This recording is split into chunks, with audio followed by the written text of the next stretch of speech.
Astra Abyssosque. We meet again, you two. Hi, Catherine. Do you have any commissions for us today? Commissions, huh? Let me think. Oh, how about this? Please attend the Academia's Academic Symposium this afternoon and recite a love poem on stage. Wait, say what now? And if possible, please also use your camera to capture the reaction of the audience upon finishing the poem. Huh? What kind of commission is that? I see. It appears that you're not interested in this commission. In that case, please go to Port Armos and convince the Eremites there to spend some time volunteering at the local orphanage.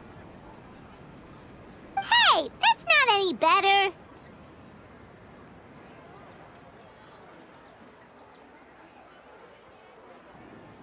I'm sure the mercenaries will have some interesting reactions as well. Paimon's gotta ask, just who exactly has been submitting these commissions to the Adventurers Guild? Oh, the commissioner? Well, actually, I just wanted to see the two of you in action.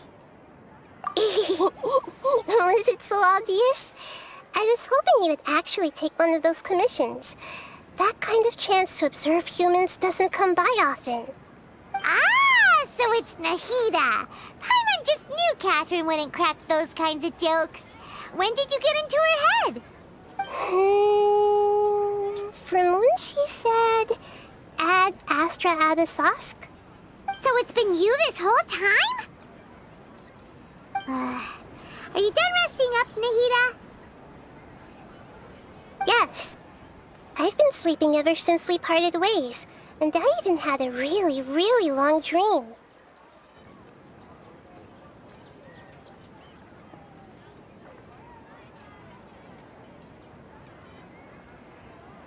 It was another dream about the Sub-Zero's festival, except it was a happy one.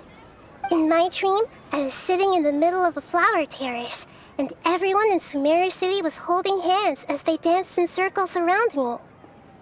They danced round and round, and everyone looked really happy.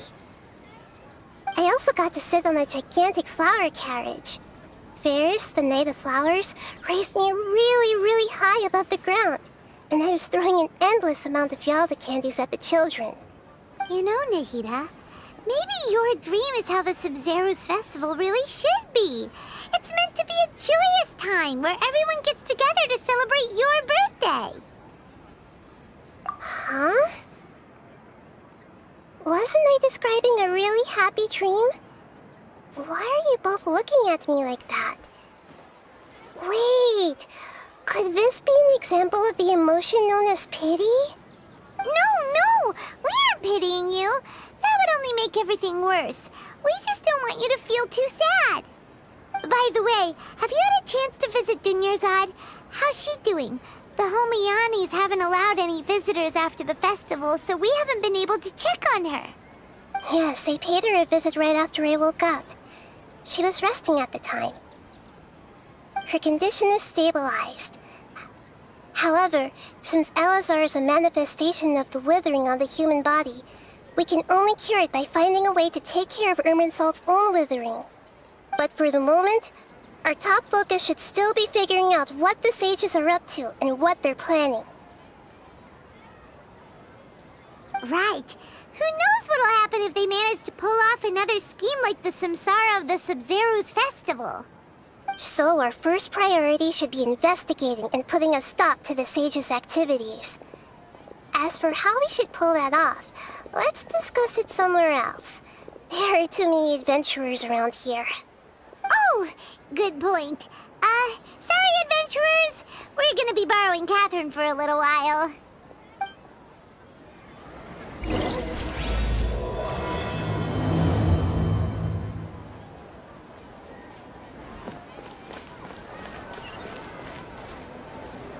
Let's continue our chat here. Okay, so do you have any ideas on how we can investigate the sages, Nahida?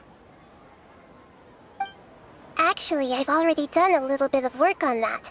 But for now, I want to hear your thoughts.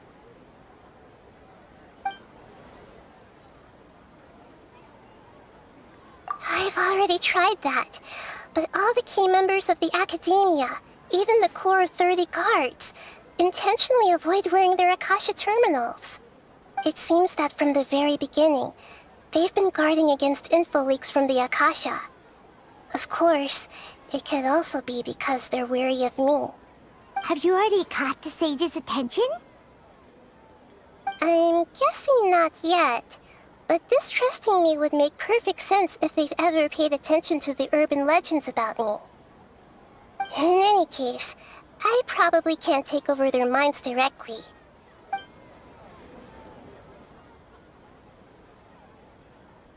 No way, that's too risky. You mean it'd be too easy to get caught? No, it's not that. We shouldn't involve innocent students in this. A single mistake could completely ruin their lives. Doing that would be ignoring the safety of my people for my own selfish goals. How is that any different from what the sages are doing? That's a good point. Spoken like the god of Sumeru.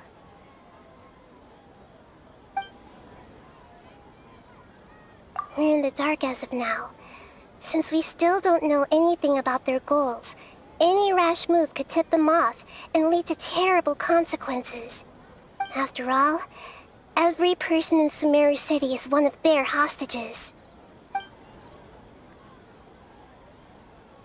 Are we really out of ideas? Nahida, you're super smart, so you already have something in mind, right? Don't keep us in suspense. Spill the beans already. According to a popular theory from the Vahumana Darshan of the Academia, rejecting impractical motions at the beginning of a planning session will give more weight to the actual proposal. Okay, but aren't you the god of wisdom? You don't have to use that kind of gimmick to make us take your ideas seriously. Well, I've been thinking that if I can't directly possess the leaders, and if I can't get ordinary people involved, then I should find someone who's already involved, but hasn't decided to side with the sages. You're saying we should recruit a spy? That does sound like it could work. Oh, before coming back, we met someone named Alhaitham. He seems like he acts alone, and he likes doing stuff behind the Academia's back. They probably aren't in cahoots. Actually, I already have someone in mind. Do you still remember that female scholar named Sataria? Sataria. Paimon remembers now. Isn't she the one who's always trailing behind the Grand Sage of the Academia? We ran into her basically every time the Sub-Zero's festival repeated itself. You could even say we're old enemies by now. Paimon still remembers the smug and mean way she always spoke to Nilu. I've always liked observing all kinds of people, and Sataria has always stood out from the crowd. She was born in the desert and was hailed as their greatest genius. Her academic gifts allowed her special admission into the Academia, and also gave her the opportunity to serve as the sage's assistant. Oh, Paimon didn't know she was from the desert. She must be pretty special then. Paimon feels like most of the desert dwellers around the city are working as mercenaries. The name Sataria means star. When she lived in the desert, she shone like the brightest star in the night sky. Later on, she was chosen by the sun. The star was given a place in the daytime sky to complement the sun's dazzling light. Soon after, the star witnessed the sun scorching the earth, which brought forth many disasters. The star began to waver. Instead of staying beside such a sun, wouldn't it be better to return and light up part of the night sky? But in the end, she couldn't give up the radiance of daytime. To cope with her shame, the star buried her guilt and closed her eyes.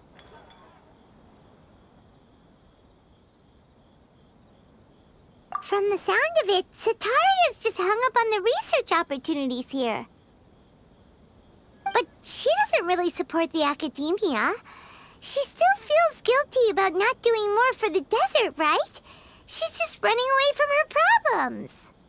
Indeed. When they are presented with complex moral issues, many people will simply plug their ears and go with the flow until the problem can't be fixed anymore. She's suppressing a lot of guilt, but before she realized it, she had already become the sage's accomplice. She can't deny her part in their schemes anymore. Right. We must somehow make her face her problems again. That way, not only can we get useful intel from her, but she can also use it as an opportunity to redeem herself. From my past observations, Cetaria will take a day off from the academia every 10 days to do some shopping in the city. Tomorrow afternoon just happens to be a shopping day for her. That'll be our chance. To prepare, let's go check out some of her favorite spots, and have a quick chat with a few of the vendors there.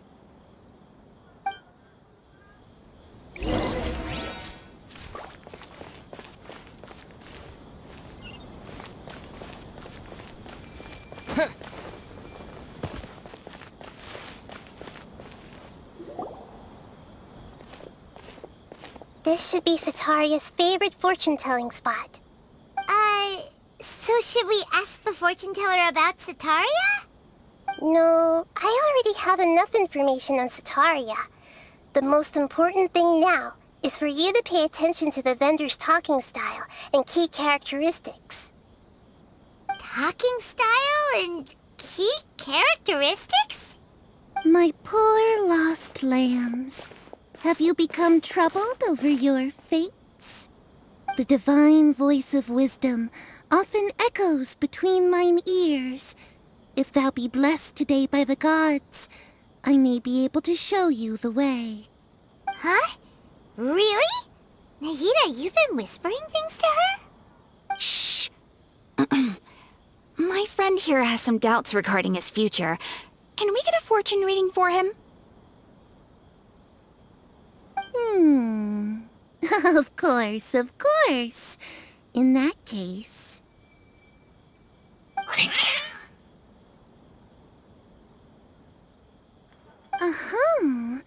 It would seem that Harut and Marut are quite wary of you. Perhaps, at some time in the past, you have somehow offended the gods. Only mocking the god of Animo, questioning the lord of Geo's financial savviness, and brawling with the god of Electro. Do those count? Oh, nothing. Go on, pick an aspect for her to divine.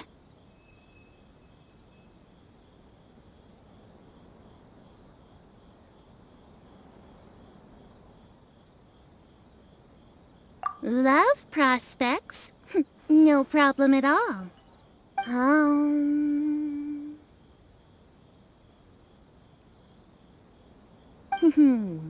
The gods have spoken.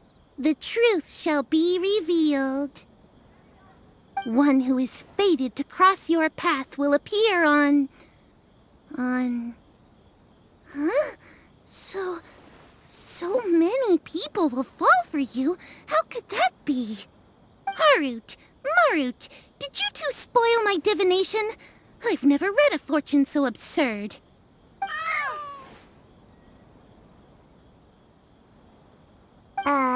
Actually, Paimon thinks this is probably the most accurate fortune-telling you've ever done. I admit that the orientation of today's celestial matrix is, suboptimal. As such, there will be no charge. Is that so? Well, that can't be helped. If you were to bring some food offerings for Harut and Marut on your next visit, perhaps they could help you reverse the wheels of fate.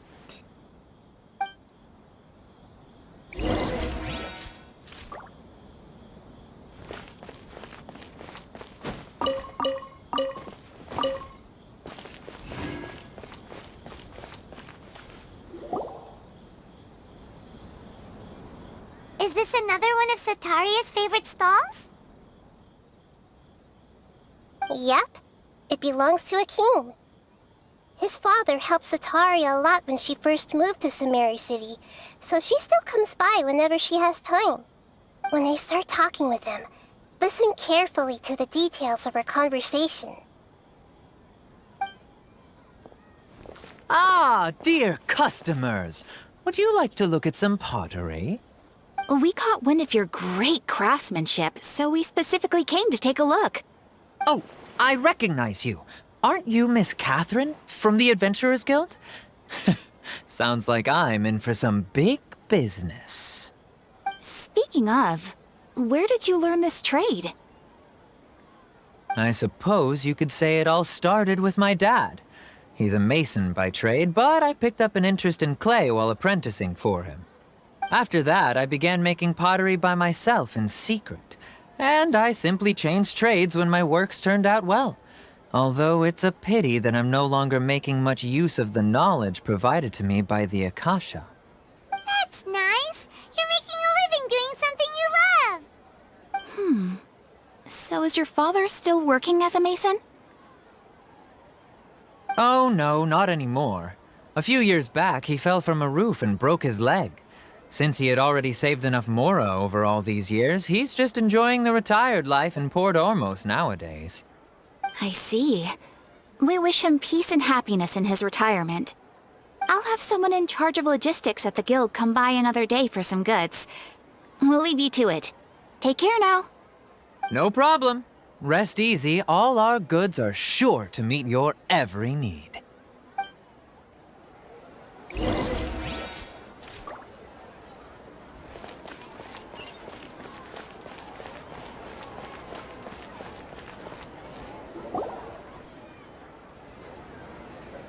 This should be our final stop. Sataria's always thinking of this restaurant when she's working at the academia, so she always comes by whenever she's out in the city. Nahida, you've really thought of everything. It's my duty to protect Samari's citizens, after all. Hi there.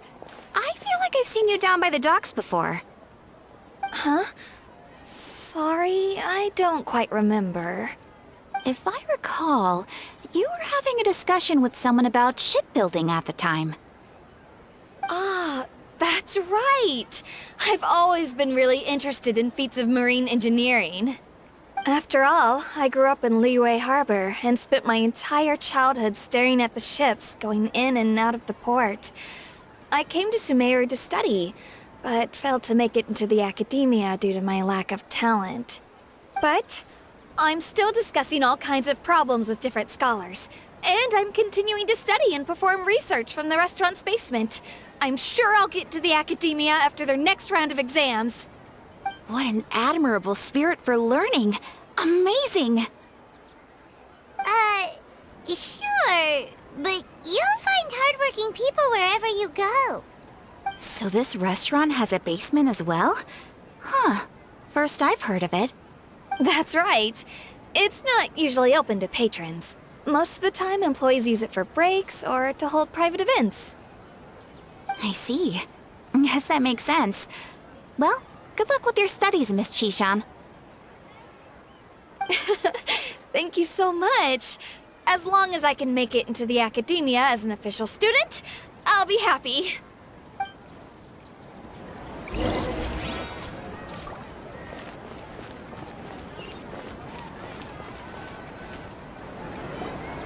So, was that everybody?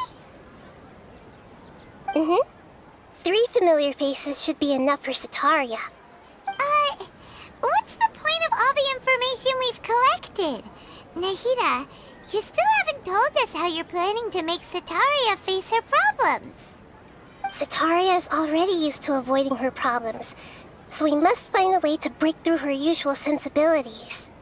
I remember that you mentioned that the Eremites in Port Ormos are all making a fuss about the upcoming resurrection of the Scarlet King.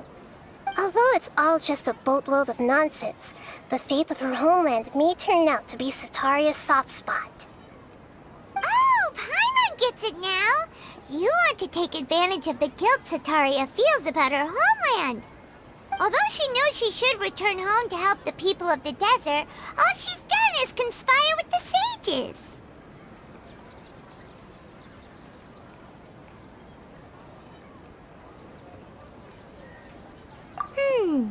So how do we set that up? Well, the Scarlet King is long gone, and Sitaria is also too smart to fall for any simple tricks. If we simply engaged her under the guise of the Scarlet King's believers, she would definitely be wary of us, and we may not get anywhere. But if we were to borrow some of her close acquaintances to talk with her, her reaction would probably be very different. So you mean you're going to possess those people we just talked to? Yep. Possess them through the Akasha. Imply that they've already converted to the faith of the Scarlet King, and then convey our made-up will of the Scarlet King. As long as everything goes smoothly, we'll get through to Sitaria for sure. She'll never guess that we had anything to do with it. Ah, so that's how you're going to use all the info we collected on these people. It's so that you won't slip up and break form. Possessing them will only work if you can manage to pass off as them. Exactly. So, best of luck with impersonating them. Huh? Best of luck? But we don't know how to possess anyone. That's no problem at all. I'll just share all their senses with you once I've possessed them. As long as you're also wearing an Akasha terminal, the effect will basically be as if you've possessed them yourself. Huh. That is pretty convenient. But why does he have to do this? Can't you do it yourself? Although I've been observing humans for a while, I've never been good at imitating them. You're not wrong. It's always been painfully obvious whenever you try to pass as Catherine. If it was at all possible, I would have preferred to leave these people alone. But seeing how things are now, I probably should just accept it and push on. Yeah, don't beat yourself up over it. We're only doing this to help everyone, and we'll only be borrowing them for a little while anyway. Alright, then let's give it a go tomorrow afternoon.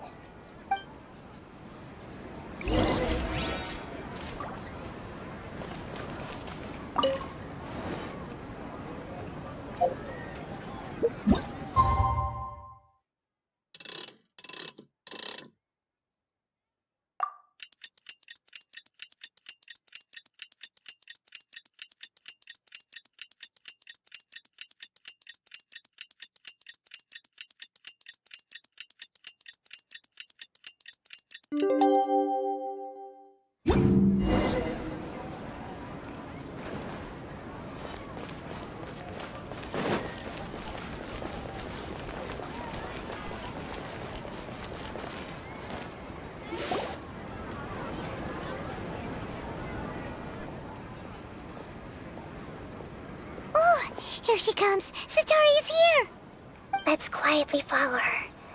Once she starts talking to her acquaintances, we'll find a safe spot to begin possessing them. As for how we'll sway her to our side, I'll leave that to you. I trust you'll know what to say. Paimon's starting to feel kinda nervous. Okay, let's go. Looks like they've already started talking. Let's find a hiding spot and get started.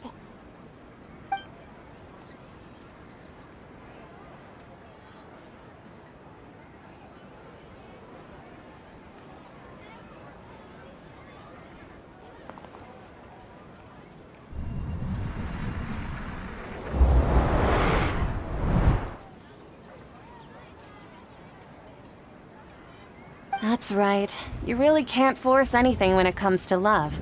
And besides, everyone around me has a very different background and outlook. Are you still listening to me, Nabia? Oh, of course I'm listening. You were talking about troubles with your love life, right? I heard everything you said. Okay then. You just seemed a little distracted for a moment there.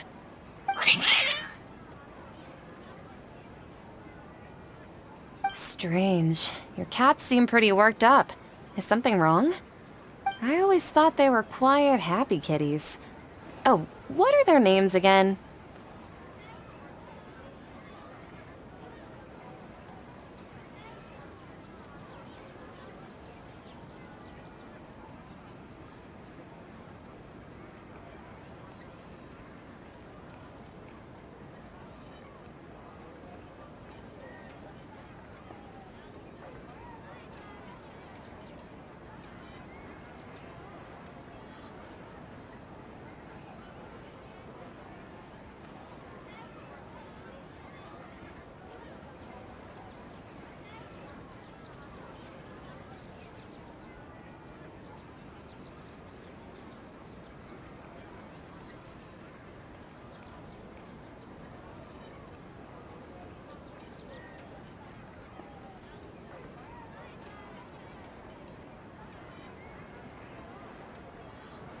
Ah, that's right. They are just little darlings, aren't they? Harut and Marut. So, which fortune do you want me to read for you today? You must have come for another echo of the divine voice of wisdom. I'd like to get another reading on my love prospects, but to be perfectly honest with you, I feel like I've been a real mess recently. A mess? Well, could you do a reading on how long it'll take me to finish my current project at work? I really just want to get it over with. I hear you. No problem at all. The gods will reveal the truth.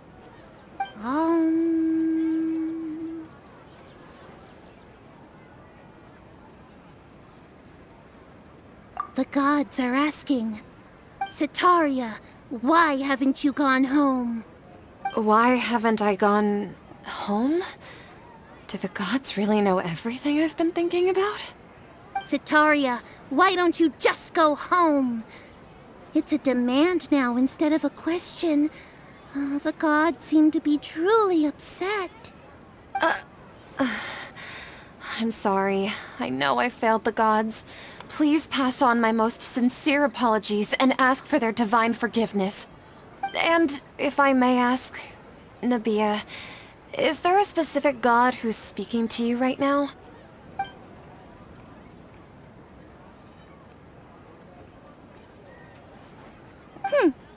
What an inconsiderate and naive question. The god who is speaking to me is, of course, the wisest and mightiest of all, the Scarlet King. The Scarlet King? No wonder he would make such a demand of me. Oh, wait a second. The Scarlet King passed away a long time ago. Even though news of the Scarlet King's resurrection has been spreading like wildfire, it's all just a misinformation campaign from the academia. How can the Scarlet King still exist in real life?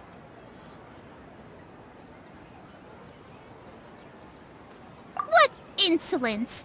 I am the Scarlet King's most loyal believer. Do you wish to refute his voice of wisdom?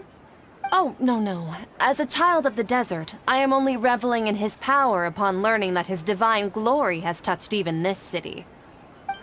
I will think very carefully about his demand of me. I'm sorry. I must go now. Wait!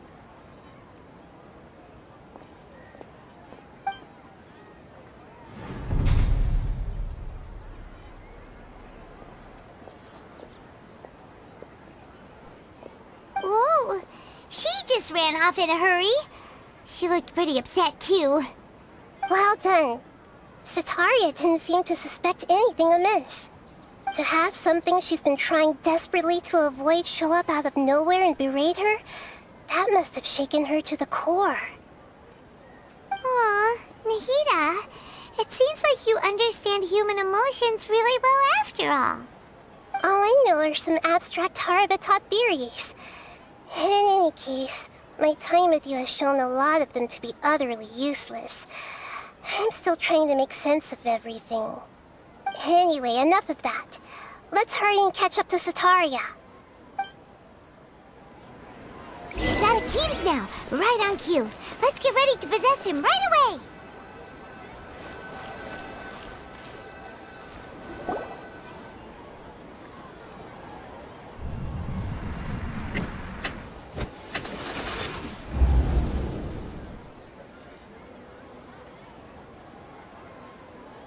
It's okay. I just got caught up in something. Oh, actually, didn't you ask me to help you look for work? What kind of work were you looking for again?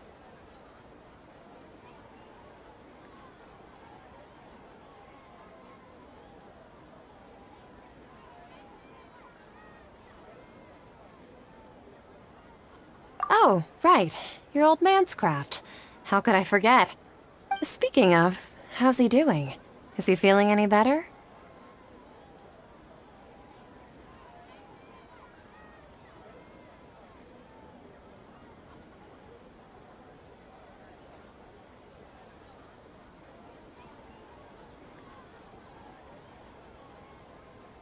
Oh, that's good to hear. I have been thinking a lot about him. If I could get some more time off, I'd love to pay him a visit. Actually, while we're talking about him, is he still living in Port Ormos? Yeah, he's been retired there for a while. If you could find the time, please write him a letter. Please pass on that recently, faith in the Scarlet King has taken root in Port Ormos and has begun to spread across Sumeru. He has a quick temper and has always been a devout follower of the Dendro Archon. I don't want him to get into a fight with those Scarlet King believers because of a difference in beliefs. Oh? So, who are you siding with in all of this? The Academia or the Scarlet King? I'm so jealous of you. You were born a child of the desert. Yet you chose to betray the Scarlet King, and now you spend all your time with those crooks from the Academia. Akeem, you don't mean you've also become a believer of the Scarlet King? What's so strange about becoming a believer of the wise Scarlet King? In fact, aren't you the strange one? The one who still can't pick a side? Can't pick a side? Me? Whoa! Paimon had no idea you'd be so good at this!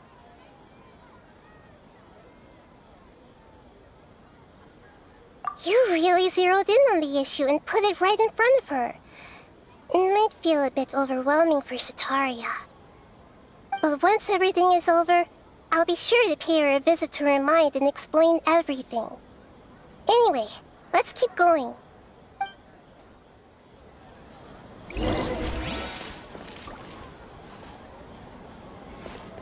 Come on! Sataria's already started talking with Shishan!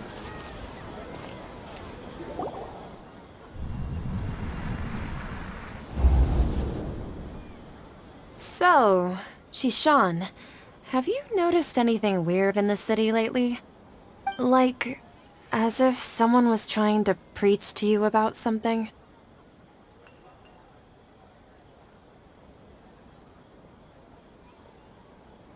Oh, right. Speaking of strange things, I celebrated the Sub-Zerus festival so many times that I lost count. That was really weird. Wait, how could you be aware of that? That should be impossible. Nothing in the report indicated anything like that. Are you still failing to realize that the Academia's lowly tricks could never deceive all of Sumeru's citizens? Jishan, don't tell me that you've converted to the Scarlet King as well! What an absurd question. You make it sound like I should be ashamed for becoming a believer of the Scarlet King. In reality, shouldn't you be the one who is ashamed? You, who worked side by side with the Academia and treated people as nothing more than experimental subjects? Please, please stop! Even now, Sataria's still trying to run from her problems. She can no longer justify everything to herself. Hey, she's trying to talk to the guards! What should we do? This is the most important part of all. Quick, get ready. Mercenary, you're a member of the Corps of 30, correct? Please help me pass a message to the Matcha right away. The situation in the city is getting out of control. Please, try to remain calm, miss. Tell me what's happening in the city. Heretics are infiltrating the city, and they've already converted many residents to their side. Heretics? What kind of heresy are you talking about? The Scarlet King! Many people I know have suddenly started believing in him, but he's long dead. It's impossible. Miss Sataria, nothing is impossible. You know my name? The Scarlet King is immortal, and all who defy him will one day pay the price. You must face the truth, Sataria. You tread a treacherous path, and the longer you ignore it, the tighter the Academia's grasp on you will become, and the deeper you will be ensnared. Child of the Scarlet King, never forget that the desert that belongs to you lies elsewhere. What's so strange about becoming a believer of the wise Scarlet King?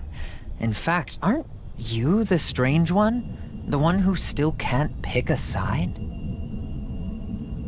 What an absurd question. You make it sound like I should be ashamed for becoming a believer of the Scarlet King. Sataria, why haven't you gone home?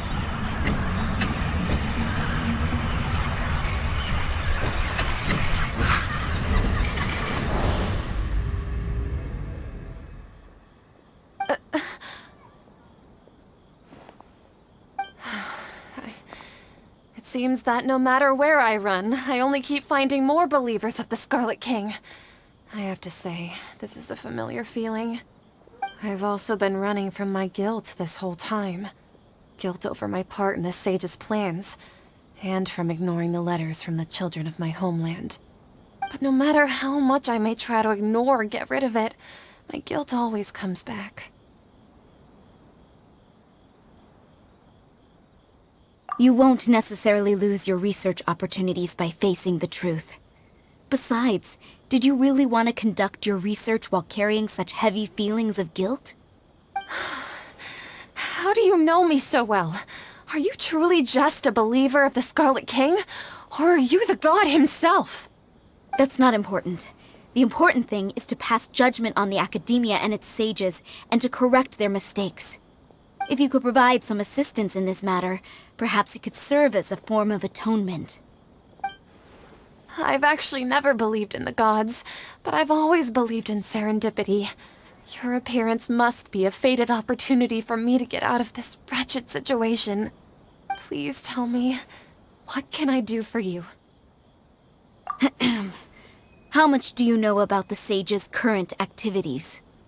I was just one of the designers for the masked dream harvest scheme, which is what happened around the Sub-Zeru's festival. But I know very little about the full scope of the overall project. I'd assume that only staff with the highest clearance would have access to those confidential documents. I've just been working to meet the Grand Sage's specified requirements. However, there's something that's been really bothering me. I heard that a scholar who was previously expelled has returned to the city, and even the sages are still quite wary of him. To fight against the Academia, we will need to figure out the nature and the purpose of their work. Is there a way for us to get access to the confidential documents you mentioned? It should be possible if we're willing to take some risks. After all, I'm an assistant to the Grand Sage, and I've been working on many tasks outside of the project. One thing, though, I won't be able to transfer the documents to you through the Akasha once I get my hands on them. The sages have always closely monitored all activities within the Akasha. Let me see... let's use the most primitive method. Send someone to pick up the documents tomorrow evening at the Academia entrance. The Academia entrance? Wouldn't that be too conspicuous? Don't worry about that. I assure you, this won't be a trap. I'm only suggesting this location because it'll draw more scrutiny for me to leave the Academia again. It'll be safest for me to distract the guards long enough to hand you the documents. All right, I trust you. So, if I were to successfully complete this task, would it mean I've atoned for my wrongdoings? That'll depend on the judgment of the Dendro Archon. The Dendro Archon. That's right. Her people are the ones we have endangered. As the God of Wisdom, she's also the one responsible for judging and guiding the scholars. Maybe it's time for me to find a god to believe in. Just as Nahida predicted, we've managed to bring Sataria to our side! The Traveler's execution was ingenious. He's the one who deserves all the praise. Well, now that we've made plans to meet again tomorrow evening, all we can do is pray for Sataria's mission to go off without a hitch. Pray? But if we're going to pray to the gods, aren't we just praying to you? God of wisdom and guardian of the scholars? No. The truth is the true guardian of scholars. I've always believed that. Anyway, let's meet again tomorrow evening at the Adventurers Guild.